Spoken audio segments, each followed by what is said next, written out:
Hi, Jill Erickson here with Art Jewelry Magazine. I'm going to show you a couple of ways to condition polymer clay.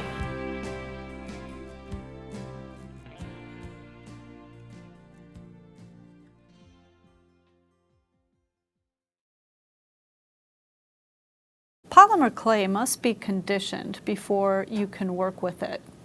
All that primarily means is that you need to knead the clay and get it much more pliable. This will give it extra strength. It'll also distribute the plasticizer that's in the clay evenly. And last of all, it will drive out air bubbles, all things you need. Now, different manufacturers' formulations mean that some clays are stiffer than others. I'm first going to show you how to condition the clay by hand. I'm using a tissue blade, and I've taped the dull side with a little bit of painter's tape just to distinguish it from the very sharp side. And I'm using it to just slice a few thin wedges from the block of clay.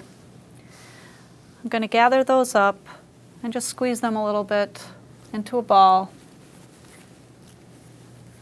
As I said, some clays are stiffer than others. So I'm going to get that into a nice ball. And once I've got that fairly malleable, I'm going to then roll a snake. After that, I'm going to fold the snake in half, give it a twist, and then return to making a ball. I'm going to repeat that process until I can tell that the clay is much more malleable and pliable. The warmth from your hands will also help condition the clay. Clay is stiffer when it is cooler. You can already see this is much easier to work with than a block straight out of the package.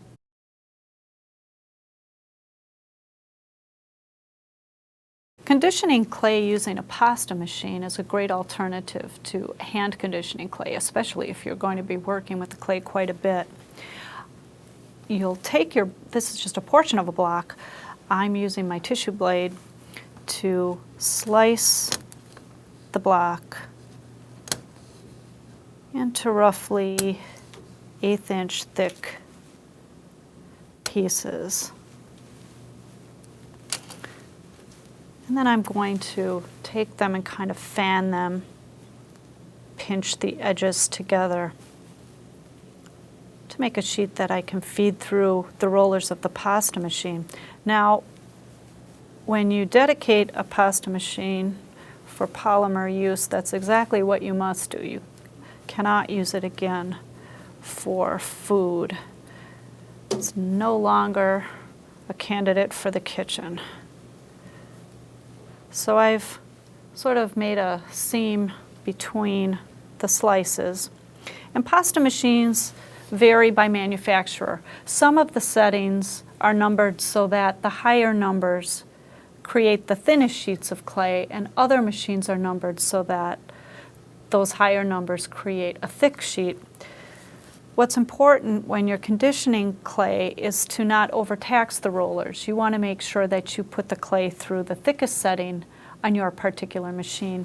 And that you can tell by the distance between the rollers.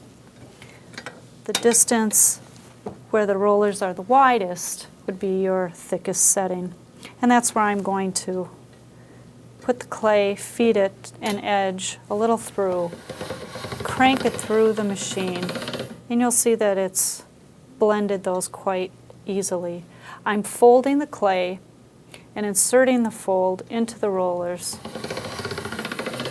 always folding the same way and inserting the same way. This prevents you from trapping air in the clay, which will cause some rather unsightly blistering when you cure the clay in an oven.